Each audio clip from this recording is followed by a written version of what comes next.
Mami, van a ver.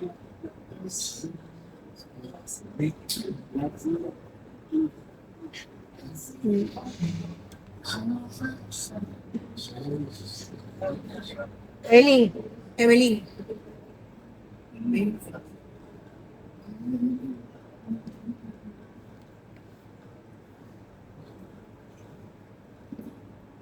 Ya. No, está dando la vuelta. Es 7 de marzo, 26, 8 de Adar,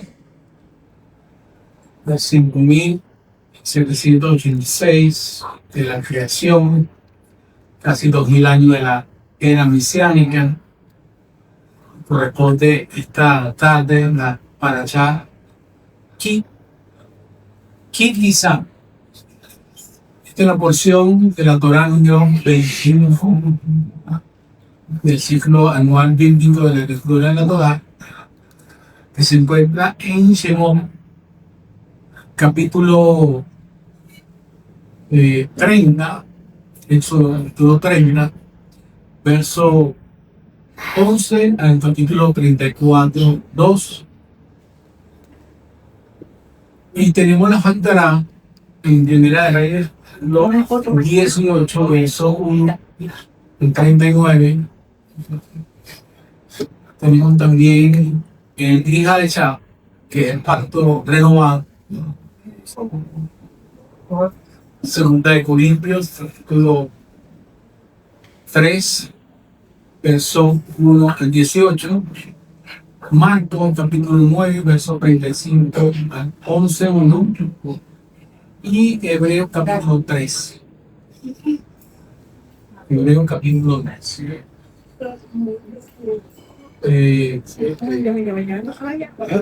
Esta parashá número 21, que quizá significa cuando eleves. Cuando eleves.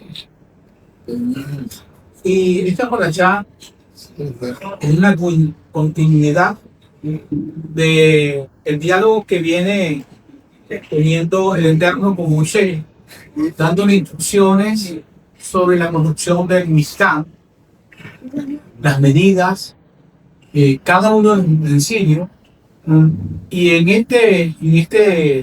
esta ocasión se le da instrucciones sobre el aceite, la preparación del aceite.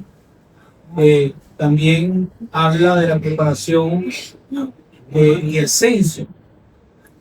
La ofrenda del San Medio fue la anterior, pero en esta oportunidad, que quizá es la expiación por el censo, es una instrucción que está dando. No piensa que hay una acción allí, no, es una instrucción que se les da a Moisés para hacer un censo a todos los hijos de Israel mayores de 20 años. De 20 años, y esa instrucción no es que en ese censo no es que van a contar los pueblos, sino que ellos van a dar medio cheque al recibirlo, de contarlo todo, pues dar medio cheque. No hay necesidad de contar a uno por cabeza. Cada uno va ofrendando, van dando su medio cheque, y ellos, ¿verdad? Y se conecta, saben exactamente cuál es 10. Hay algo interesante en esta ofrenda, que es medio cheque por igual, sea rico como pobre. Es para que ninguno sienta de que está dando más y otro pueda jactar de decir yo estoy dando más, y el otro pueda decir, oye, que no, yo soy muy pobre. El medio cheque era muy simbólico, pero al recogerlo nadie se sentía más que otro. Entonces, ni el rico podía dar más, ni el pobre podía dar más tampoco. A todos ganamos por igual. Y también en esta parasha habla de la construcción de la fuente de bronce para el lavado. También da instrucciones sobre el aceite de la unción. Ese aceite de unción era específicamente para ungir cada uno de los utensilios del Mizcán, los sacerdotes que iban a oficiar. Y ese aceite de unción tenía una característica, ¿verdad? Con unos componentes, con una cantidad exacta, y solamente estaba destinado para eso. O sea, no se podía dar otro uso.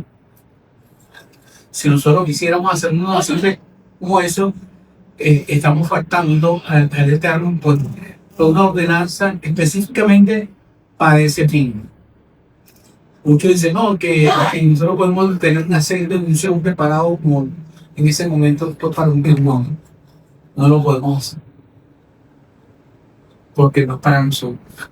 Fue para un momento específico en ese inicio de la locución y del oficio de los sacerdotes y cada uno de los utensilios que fueron consagrados, santificados para los niños. Entonces, ese aceite llama tanto el tabernáculo como los implementos. También dio la elaboración del saumerio. Nosotros vemos ciertas rituales que hacen en la Iglesia Católica y ellos buscaron hacer algo similar. ¿No? Sí, yo no diría que nos copiaron porque no hicieron exactamente tal cual, pero sí simboliza lo que en la antigüedad se hacía, el saumerio, el aceite y todo eso que estaba, que usaban, incluso fue presentado el sacerdote. Algo que también vemos en esta paracha es los diseñadores que le damos llamó. Nosotros entendemos en el Brit Hadashah, en el Pacto Renovado, de que hay unos dones que se reparten para el trabajo específico dentro de la obra. Otros fueron llamados apóstoles, otros maestros, otros evangelistas, otros predicadores, otros fueron llamados pastores, otros fueron llamados, se constituyó todo lo que es el oficio para ministrar y expandir la obra. Pero en la práctica vemos que desde la antigüedad ya el Eterno había escogido también a hombres y a mujeres con dones y talentos que eran específicamente para elaborar, para construir, para confeccionar utensilios. Le dio la capacidad y la sabiduría para hacer lo que esa obra que el Eterno le mostró a Moisés fueran hechos por ellos. Y lo sorprendente es que al Eterno darle esa capacidad de crear, de creación, ellos hicieron las cosas tan cual como Dios se había demostrado a Jesús. Que eso es algo extraordinario. Porque Moisés se sorprendió cuando después empezaron a elaborar y fue terminado todo el signo y toda la obra tal cual como el Eterno le había mostrado a Jesús. Quiere decir que había una conexión, una revelación a cada uno que intervino para hacer de correspondencia. Las cortinas eran cosidas a mano, ¿verdad? Y eran telas sobre telas que hacían espesor y por eso y de gran peso. Y cada uno de ellos estaban agarrados de una manera, sostenidos de una manera, de manera que todos los utensilios y todos los materiales eran de durabilidad y de resistencia. ¿Sí? La parchante, bueno, fue una de atrás, cuando se dio las instrucciones de la madera. Estamos hablando de 6 toneladas de madera. 6 toneladas de madera de casa. Y yo se preguntaré, ¿cómo cabe eso en el mismo? Esos 6 toneladas de madera en esa construcción de trabajo. Bien, carreta.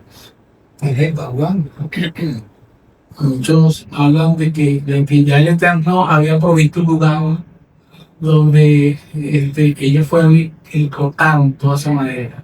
Y había un sitio específico, justamente cuando se dieron esas instrucciones, para que ellos tomaran esa madera, cortar y elaboraran cada uno de los elementos del tabernáculo. Y habla de estos dos principales, es Bezalel, hijo de Uri, y a Oliá. Dice que le dio sabiduría, entendimiento, conocimiento para toda la obra. O sea que se necesita una unción especial del Eterno para la obra. Muchos son llamados y pocos no. Por eso que cuando Jesús vio la multitud y vio la gran necesidad que había en medio de la multitud, dijo, a la verdad la mies es mucha. O sea, el trabajo es mucho y los obreros son pocos. Pedí al dueño, el dueño de la mies, por el trabajo, los eternos, él es el mío. Que envíe obreros. Estamos en una época bien dura donde la gente sigue todavía pensando en salvar el pequeño. ¿Sabes eso? Que satisfacer sus necesidades primeramente sin ver al que tenía. Y es una gran enseñanza para nosotros. Porque Dios empieza aquí a tratar un pueblo para trabajar en equipo. No aislado. Nada aislado es bueno. Nada solo es bueno. Por eso el Eterno nos llama a poder vivir y compartir en comunidad. Y aquí estamos aprendiendo a vivir en comunidad. Atendemos con unas necesidades muy puntuales, pero no todas. O no estamos dispuestos a todos. Así es. Pero queremos y deseamos que todos tengan el mismo dolor. La semana pasada, y ahora de su camino, desde el punto de vista del estudio de la filosofía, es claro que lo que nosotros podemos hacer, cuál es nuestro alcance en medio de las necesidades, en nuestras limitaciones, ¿qué hacemos? La vida precaria muchas veces es una limitante para muchos. La vida precaria, o sea, que vivimos de manera muy limitada en muchas cosas. Quisiéramos hacer cosas, pero estamos limitados porque no contamos. Queremos un contacto con los recursos. Pero aquí me viene a la mente cuando Yeshua dio una multitud, estaban por una multitud. ¿Y qué hacen con esto? Bueno, mándenos para su casa, cada quien para su casa. Y Jesús le dijo, debemos de comer. ¿Cómo es eso? ¿Cómo le vamos a dar de comer? ¿Qué tenemos nosotros para darle a él? Invitó a que tenía lo que tuviese. Y salió, dicen que salió un niño con pan. Los panes, ok, 2 peces. 2 peces y 5, dos peces. 2 peces. Eso, 2 peces y 5 panes. Bueno, ¿qué sé? 5 panes, y 2 peces, 5 peces y 2 panes. ¿Ah? No vale las 2 veces. Son 5 panes. 5 panes. Bueno, no sé, eran 2 y 5. Eso no pasa siempre. Lo cierto que la enseñanza es que lo que tengamos es una noche. El Eterno quiere que hagamos una sola noche de decisión. ¿Qué? No importa cuánto tengas. No, No importa cuánto, con cuánto te presentas. Lo importante es que tenga la disposición de dar. En los mundos de los negocios es así. Entonces, no, yo voy a esperar a que tenga tanto para yo comenzar. Me va a quedar esperado. Tú tienes que comenzar por lo que quieres, por lo que posees. Si tú esperas y sigues esperando, te vas a frustrar. El Eterno quiere que todo por la igual como la mujer, aquella mujer que dio y dio una parte. No, ella dice que dio lo que tenía. Dio todo. Como Esaú le dijo a Jacob, yo tengo mucho, no me des pan, porque yo tengo mucho. Pero Jacob le dijo, yo tengo todo. Es muy diferente. Tener mucho y tenerlo todo. ¿Qué quieres tú? ¿Tener mucho o tenerlo todo? Todo. Eso es lo que decir que aprendamos a tenerlo todo. ¿Y cómo vamos a tener todo cuando no nos educamos pensando que vamos a tenerlo todo?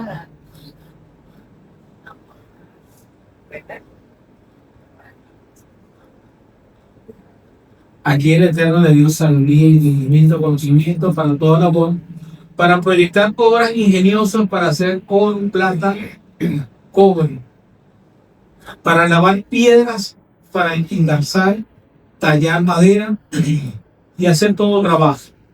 Y aquí que puso acá a los Goliat, hijo de Igisema, de la tribu de Dan, en el corazón del hombre, el corazón inteligente, puso sabiduría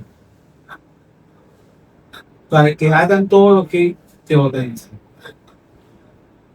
O sea que se necesita del Eterno que otorgue esa sabiduría inteligente. Pero hay algo importante que también habla de esta pareja, es sobre el Shabbat. Como lo dije, si lo digo y no repetí. Pero aquí esta paracha habla también de Shabbat. Como queriendo decir, es importante todo lo que van a hacer, pero no van a dejar de cumplir con el Shabbat. Imagínense, ellos iban a hacer una obra, pero muy importante para la habitación del Eterno. Y allí estaba el Shabbat. Quiere decir que para nosotros el Shabbat debe ser muy importante. Aunque tengamos mucho que hacer, tenemos que recordar. Imagínense cada uno comenzando a labrar con martillo, en oro, en bronce, en plata, con aquel entusiasmo, aquel ánimo, las mujeres cosiendo, tejiendo, cortando. Hay mucha gente le gusta quedarse tratando de hacer todas las cosas porque se emociona y no está viendo la hora. Pero llegó un chaval. ¿Qué significa eso? Tenían que dejar todo. Tenían que dejar todo. Ya es cesar para que descanse la mente, el corazón, el cuerpo y hacer conexión con el Eterno. Esa tarea no es fácil que cada uno de nosotros la desarrolle. Quizá significa cuando eleves, cuando cuentes. Narra el censo mediante el medio siglo, la construcción del becerro de oro, la construcción de las tablas, la destrucción de las tablas y la construcción del nuevo pacto, que fueron unas tablas nuevas que le dijo Moisés, le dijo el Eterno a Moisés que labraba después de su rey 13 atributos de la misericordia, y hay una renovación del pacto con las nuevas tablas. Entonces, esto significa que quizá cuando levantes la cabeza, se refiere a elevar la cabeza de los hijos de Israel para contarlos en el censo a través del rescate del medio siglo, del medio shekel, según que no haya, para que no haya maldades. Aquí hay una manifestación también del becerro de oro. Esto nos enseña a nosotros la impaciencia en cual muchas veces somos sometidos. La impaciencia que nos lleva a transgredir, a pecar. El censo o medio siglo nos lleva a nosotros, nos permite a nosotros entender que es un medio para tener un censo. Y hasta ahora el pueblo de Israel se cuenta de esa manera. El pueblo de Israel nunca se contó de adentro. No está, pasa todo más. No, siempre fue a través del medio siglo.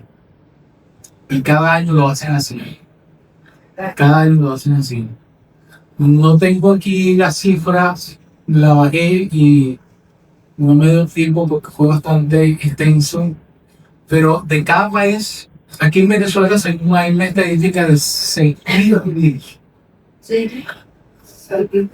6.000.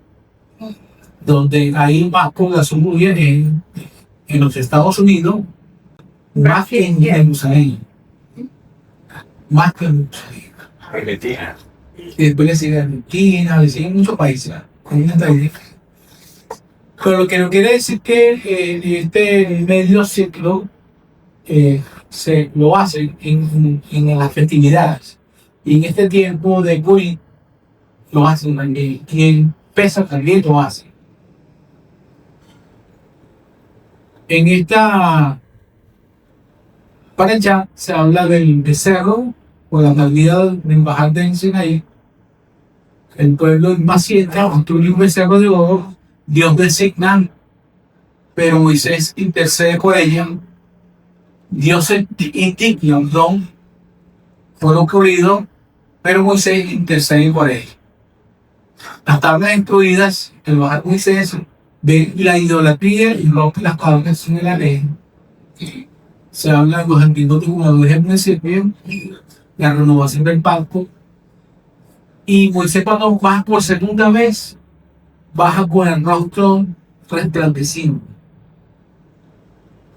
El rostro de Moisés no es la persona. Los habitantes no podían resistir a ese resplandor. Porque pasa lo interesante que hace segunda subida para recibir el estado. Porque tuvo que haber un quiebre, Roe. Cuando él baja y ve el desierto de oro, en quiebra estaba. Ajá. Dice escrito en el Talmud que Dios lo bendijo a Moisés por la acción que tomó. Cualquiera piensa que romperla era una cosa mala. Más bien el Talmud dice que lo bendice a Moisés por la acción que tomó. Él posteriormente agarra el becerro, lo hace polvo y se lo da a los israelitas. Y él sube nuevamente por la segunda tabla. ¿Por qué él no bajó con la cara iluminada la primera vez? Sino que la segunda vez, porque las segundas tablas eran mejores que las primeras. Y lo que me indica es que tuvo que haber un quiebre, una ruptura. Cuando hay un quiebre en nuestra vida, es para que nosotros nos impulsemos a algo mejor. Ujú. Cuando hay un quiebre, una enfermedad, una cosa mala en nuestra vida, es para que nosotros podamos emerger a algo más mejor. Más profundo, más profundo. Por eso que Moisés baja con el rondo iluminado, porque la segunda tabla fue mejor. Amén. Amén. Bueno, entonces aquí la intercesión, la capacidad que ella dice para salvar al pueblo de la ira divina, es una experiencia bastante trágica porque se trata de un momento en el cual se establece un pacto entre el pueblo de Israel y Dios, de que ellos serán su pueblo, que él será su Dios. Cuando se le da esas primeras tablas, ven que el pueblo se inclina ante la idolatría. Y eso levantó la ira del Eterno, porque eso significaba una traición, un adulterio contra ese padre. Y entonces hay una posibilidad de restaurar la relación con Dios tras el grave error que cometió el pueblo. Y la consecuencia de perder la fe y buscar sustitutos terrenales, eso es lo que muchas veces el hombre en su desesperación o su ansiedad lo lleva a cometer errores. Hablamos de los 13 atributos que están en esta porción, y los atributos que conocemos del Eterno en el Brija de Sham, donde en 1 Juan habla de que porque de tal manera amó Dios al mundo que ha dado a su Hijo unigénito, para que todo aquel que en él crea no se pierda, mas tenga vida eterna. En Efesios 1, 19 y 18, habla del poder haciendo todas las cosas en omnipotencia. Es un atributo. La omnipresencia. En el Salmo 139, Dios está en todas partes. No es que Dios está en un solo lugar y desaparece y aparece bajo, Él está en todas partes. Esa es la omnipresencia. Y lo inmutable, ¿verdad?, es que siempre es el mismo. La inmutabilidad es que cambia, se mantiene igual. Desde el mundo hasta hoy sigue siendo el mismo. Eso es lo inmutable. Y lo misericordioso. Y Tito ofrece el perdón de nuestros pecados como medio de esa calle a Yeshua. Entonces,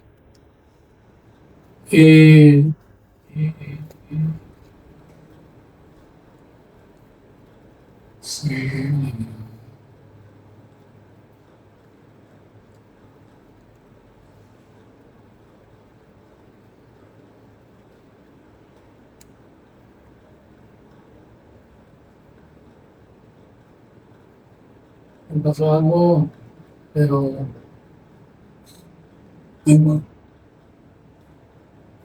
lo habían convidado a ver. Hay dos clases de encuentros religiosos, según lo que nosotros percibimos. Y tiene que ver con lo que hablé al principio, de quién busca a quién. ¿Quién da la primera acción? Si es Dios, somos nosotros. Muchos dicen, no, que yo estoy buscando a Dios ese tiempo y no lo he encontrado. Aquí la batalla que libran por nosotros no nos hacen cambiar. La que pedíamos sí. Muchos nos han defendido en situaciones y luchas, en pruebas. Pero es que no han sido nosotros. Y por lo cual, para mí, no ha sido una buena experiencia. Ha sido para el que me ayudó. Pero cuando yo soy el que enveneno, yo soy el que entonces libro la batalla y aprendo de esa experiencia. Aquí la paradoja de las dos tapas, hablando de lo que dice el hermano Ned. Y las primeras tablas son 100% la obra de Dios.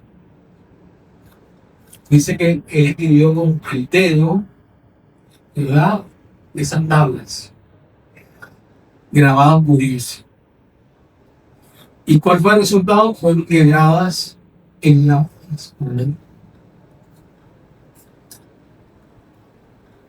mientras que las segundas tablas es una obra que junta entre Dios y Moshe. Fueron elaboradas. Dios le dice ahora, haz unas tablas.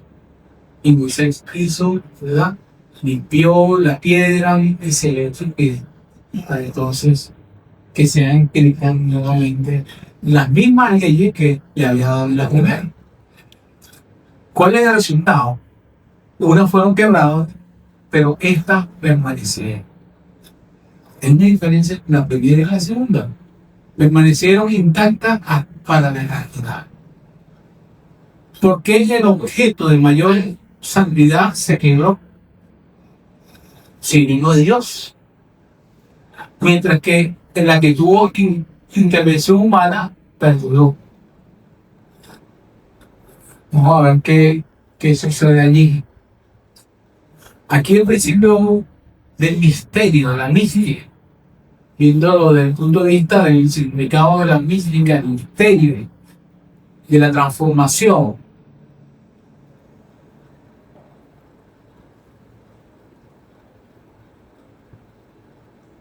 Intaruta de ley. Este término es un término arameo que significa el despertar de arriba. Y están en Intarunda de Tata, que es el despertar desde abajo, que es el iniciado por la humanidad.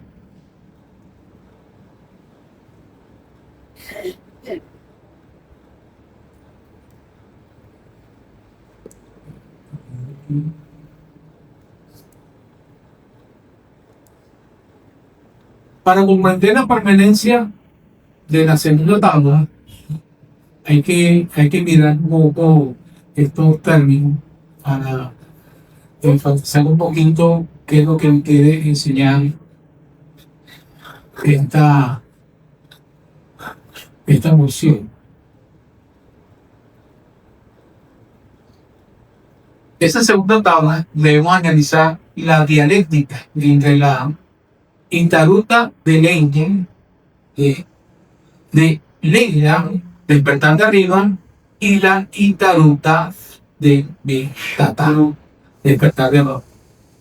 Estas categorías son meramente abstracción teológica, desde un punto de vista. Sino marcos analíticos, hay que analizar un poco lo que implica la formación del carácter, la trascendencia y la resiliencia institucional. La resiliencia es un término que es usado en la física. Es de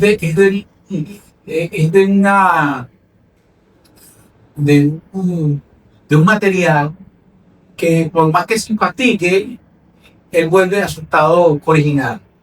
Eso es un término de la física, es un término de la física, pero que después la psicología lo ganó, ¿verdad? Como diciendo de que el hombre tiene la capacidad de volver a su estado normal o devolver la paz o la alegría o la felicidad en medio de un estado en el cual ha tenido una transferencia o sufrido. Entonces, esa capacidad de la resiliencia justamente se da a las personas que pasan un trauma, pasan una situación, es capaz de pasar por alto y volver a su estado normal, tranquilo. Ser resistente es tener esa capacidad de, en medio de una crisis, transformando para afuera. Transformando para afuera. Entonces, el despertar desde arriba es una irrupción sobrenatural que, de una otra manera,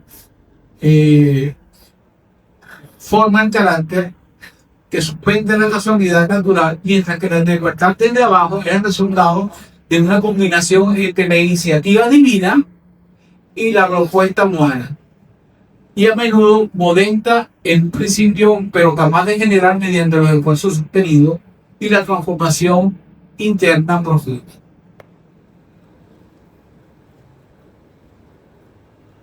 Aquí la anatomía y el despertar de arriba es que hay una naturaleza.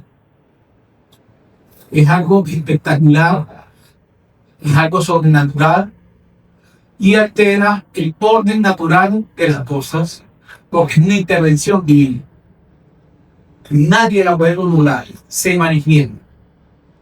Pero el error humano, absolutamente pasivo, no requiere ningún esfuerzo. No se requiere ningún esfuerzo. Entonces es algo que el Eterno se manifiesta aun cuando tú permanezcas pasivamente. ¿Cuál es el impacto de este despertar desde arriba? Es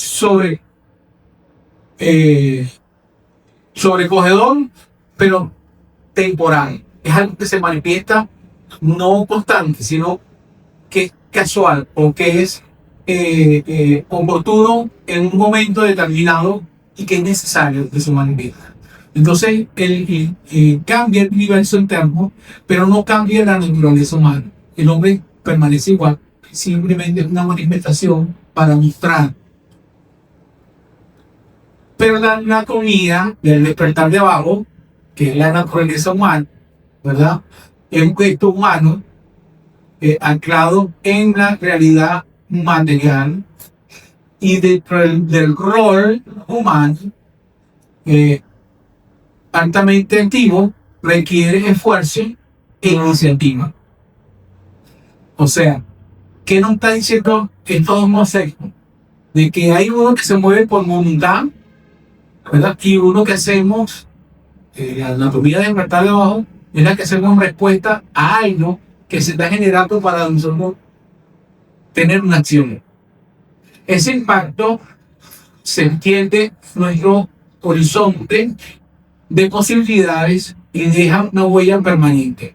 Es cuando ya entendemos, ¿verdad?, la experiencia, la vivencia, y entonces queda a nosotros ese encuentro permanente.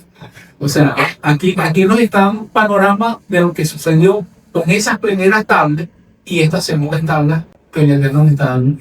Entonces hay una transformación permanentemente. Nuestro mundo interior nos cambia a nosotros esa visión, aquí, en lo que se experimenta con las batallas. ¿Por qué las batallas? La evolución del colectivo israelita representa que este cambio de un paradigma conductual, en el caso del Mar Rojo, la instrucción divina impulsó la pasividad absoluta. Lo que dije al principio, manténganse quietos, le dice el Señor. Manténganse quietos. Dios pelea por ustedes. Y ese Dios pelea por ustedes era que nos hace a nosotros tener o no tener la fe, la confianza, la seguridad. Fue un milagro unilateral que sin embargo no generó resistencia. Apenas 3 días después, el pueblo recayó en la queja ante la falta de recursos y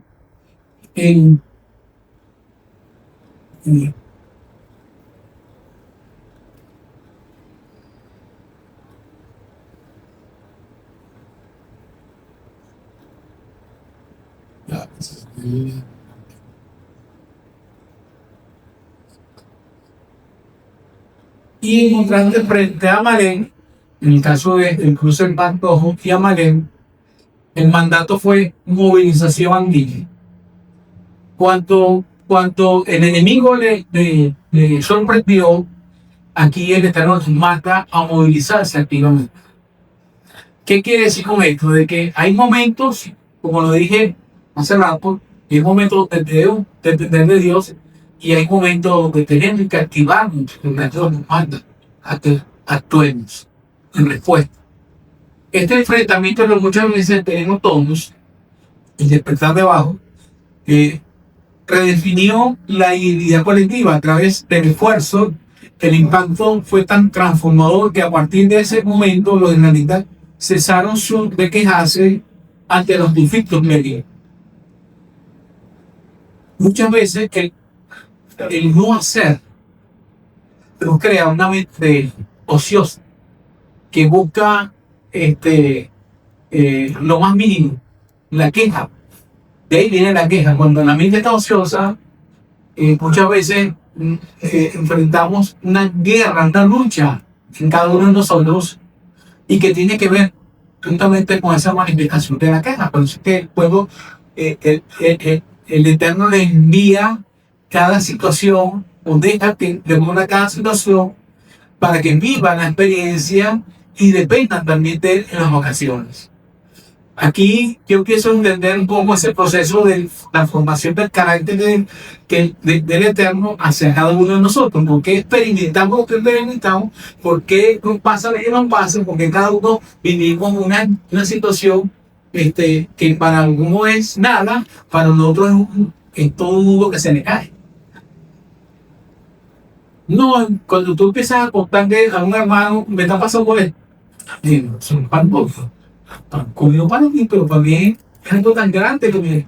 Pero al revés, muchas veces sucede que a mí me lo ofrendo algo tan pequeño que para otra persona es algo grande, o viceversa.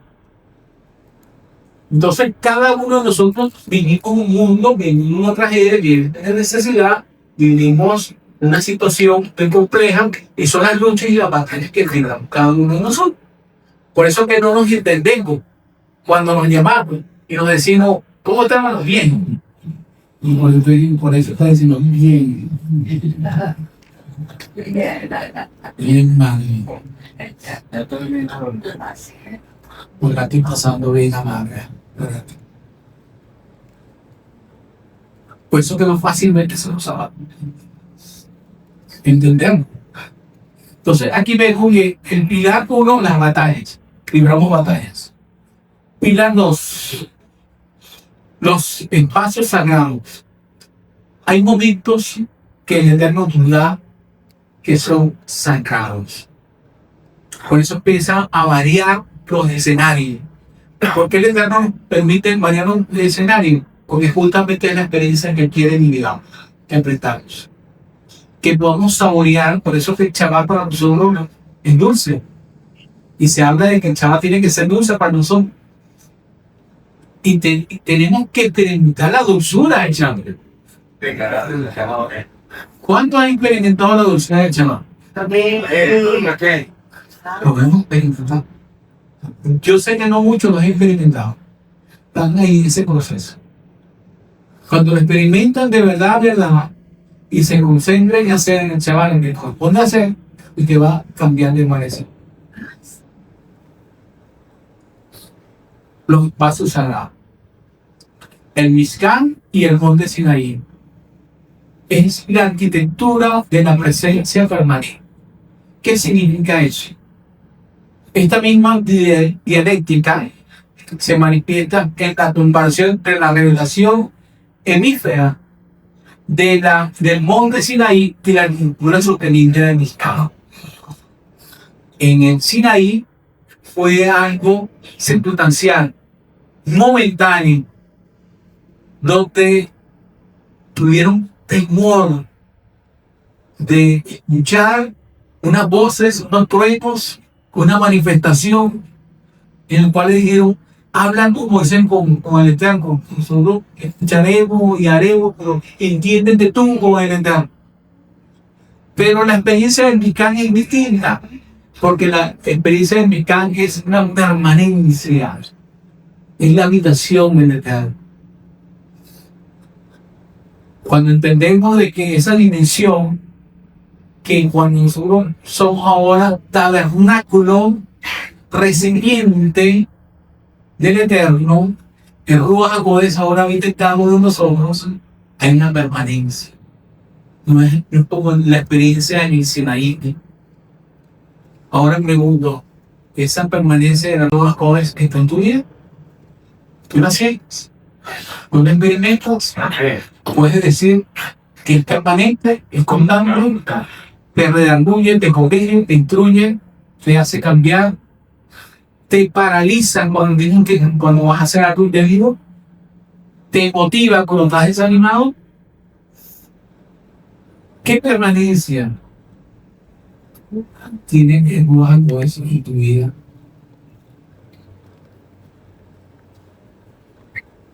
Ahora, aquí habla algo interesante.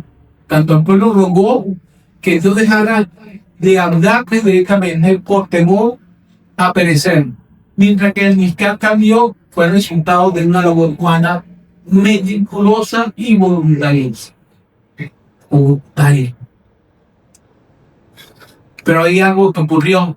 En el fracaso del becerro de oro ocurrió apenas 40 días después del mayor milagro del mundo.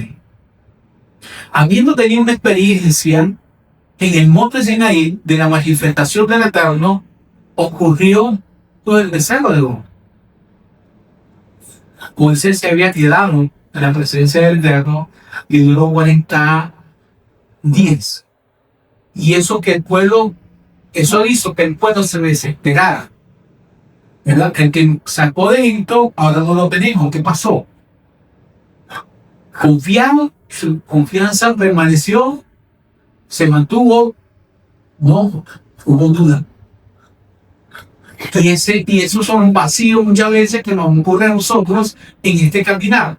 Que mientras que tengamos la figura visible, nosotros mantenemos la fe, la seguridad. Pero mientras no la vemos, es vacío. Por eso que para el pueblo que estaba alrededor de Israel, hablar de Dios invisible era como que de locura. ¿Cómo ustedes creen un Dios que no ven? ¿Cómo ustedes pueden creer Dios que se manifiesta de una manera y que ustedes no los ven físicamente? Por eso ellos hacían cualquier cantidad de dioses. Por eso que ellos incurren en el becerro de oro. ¿Qué incurre en el becerro de oro? Fíjense que, ¿qué le dijo a Aarón? ¿Qué le dijo a Aarón? La gente me dio. Cuando construyó el becerro. Estos son tus dioses que te sacaron de Egipto. Estos son tus dioses que te sacaron de Egipto. Ellos querían ver dioses. Ellos querían ver quién los había sacado. Tremenda maldición.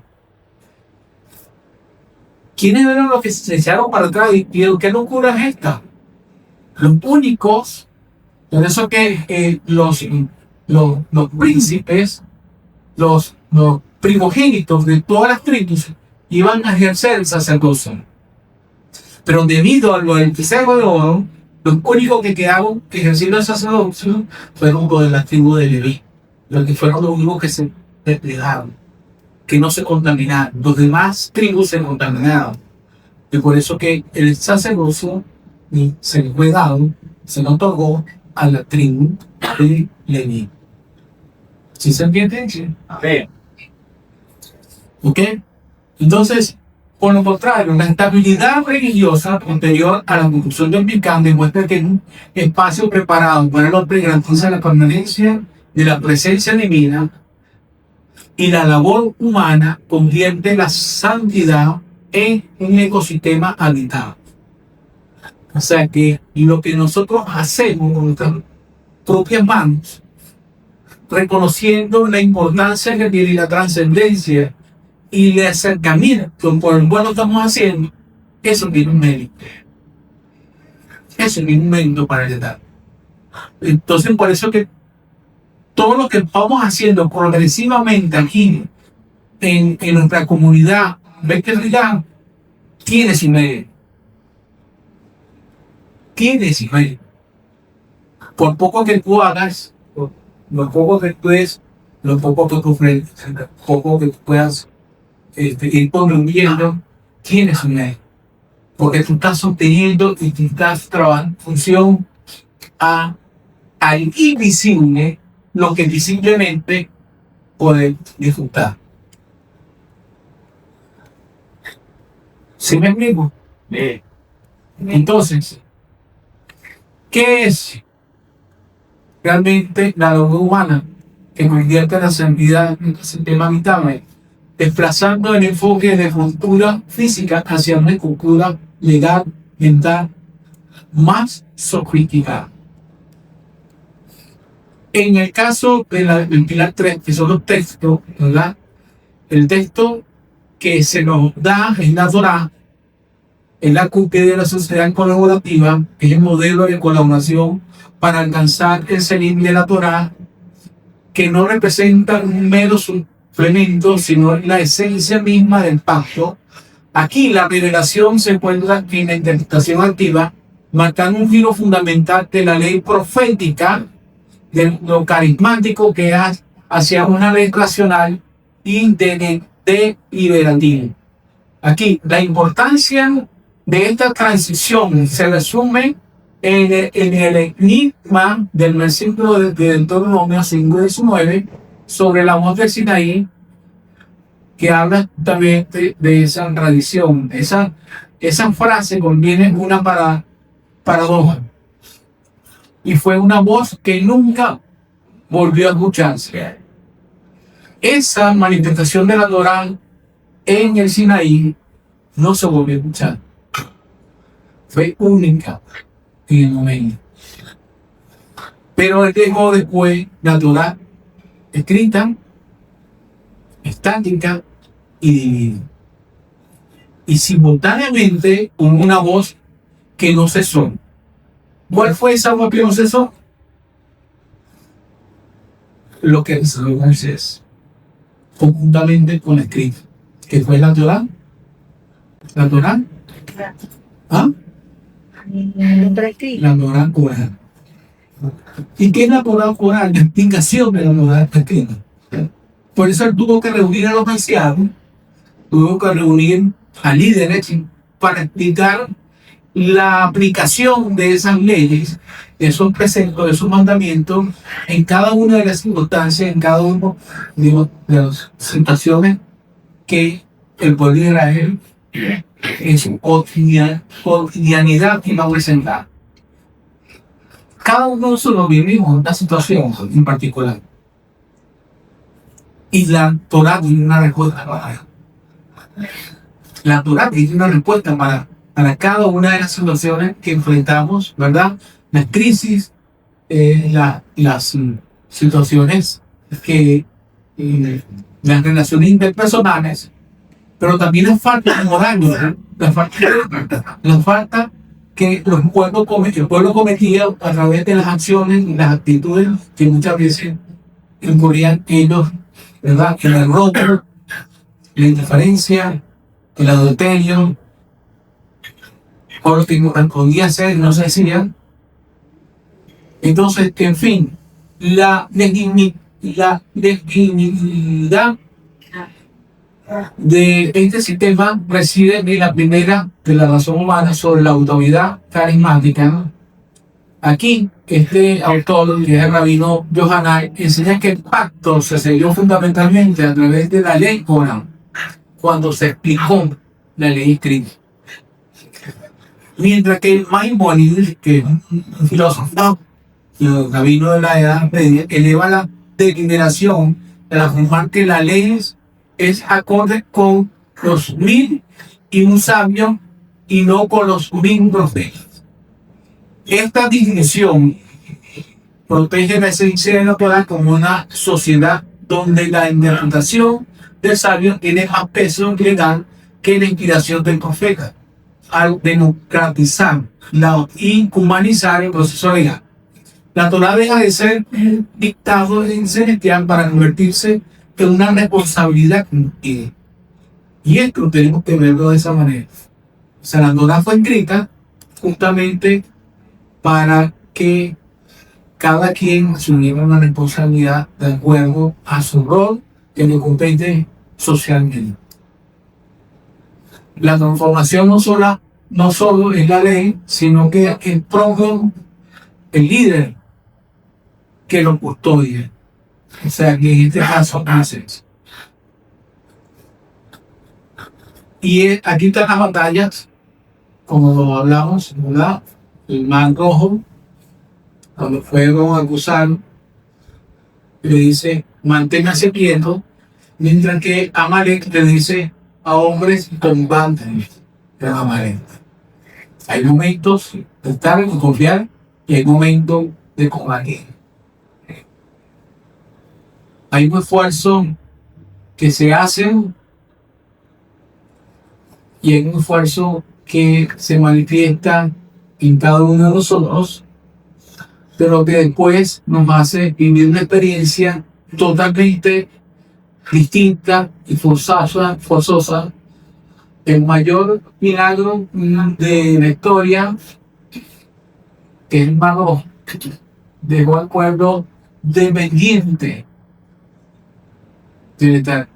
Mientras que el esfuerzo que ellos tuvieron en la guerra con Amalek fue un esfuerzo físico y terminar de la guerra que los hizo madurar. O sea que cada evento que nosotros tengamos de manera física es lo que nos va a hacer madurar. Paso por alto una de estas partes aquí, razones de tiempo, pero esta es la explicación justamente de la conducción del espacio sagrado, la manifestación del Sinaí, ¿verdad? Que es la intervención poderosa del Eterno, ¿verdad? En medio de su pueblo, y la construcción del tabernáculo, donde es una intervención humana. Y entonces, ¿qué es lo que permaneció? Lo que en conjunto el hombre hizo en obediencia a lo que Dios le estaba mandando. Entonces ahí vemos que es, para entender un poco qué fue lo que ocurrió con esas dos tablas, con esas dos piedras, vemos a una intervención grande con el Eterno, como cual es algo temporal, pero cuando interviene el hombre, es cuando es permanente junto con Dios. Si vamos entendiendo esa dialéctica de la permanencia de la fe. Obviamente la revelación en el Sinaí es el despertar de arriba, dado espontáneamente por el Creador, ¿verdad? 40 días después, la conclusión del deseo de oro, que es todo lo contrario a la experiencia una vez vivida, y estamos nosotros muchas veces en ese carrusel. Creemos y no creemos, nos sentimos alegres, nos sentimos tristes, nos sentimos con mucho ánimo, pero a veces estamos muy desanimados. Entonces, esa conciencia es la que nos debe llevar a nosotros a una permanencia. O sea, las experiencias que de una otra manera puedan ejercer en nuestras vidas es la que más podemos enriquecer el despertante de Bajo. Es el despertar que nosotros vamos a tener de acuerdo a esa experiencia. Por eso que no te quejes cuando te pasando algo que tú no esperabas. Porque entiende que viene a unir. Entonces, el fin absoluto de la idolatría durante el resto de los años es el deseo. Lo hemos dicho y lo sigo diciendo y lo sigo sosteniendo. Nosotros volvemos a Egipto. Nosotros regresamos de Egipto en muchas oraciones. Y ahorita empezamos a regresar a Egipto otra vez. No es que tú estás libre totalmente del pecado, de la cadena, de la oscuridad. Te has librado en parte, pero el Eterno quiere librarnos por completo. Y es necesario que tu vida pase nuevamente por ese nivel. Sí.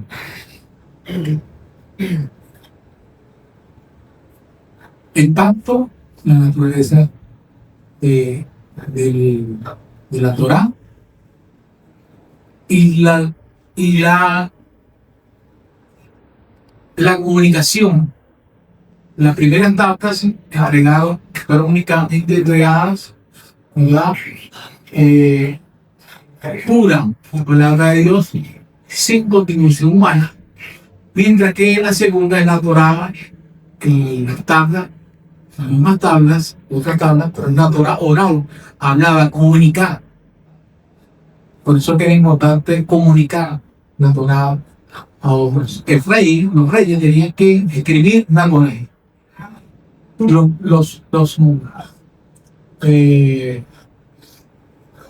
reyes, los sacerdotes, los profetas tenían que escribir una Torah. Escribirla. Porque escribirla era cuando le internalizaban, entendían. Entonces, la sociedad colaborativa entre Dios y el hombre. La ley no está en los cielos. Ningún profeta tiene el derecho de introducir nada nuevo para resolver un debate de ley. Si 1000 profetas ofrecieran una interpretación y un sabio consideran una diferente a la ley, sigue la mayoría de los sabios. La Torah oral es el punto exacto donde la revelación se encuentra con la interpretación humana.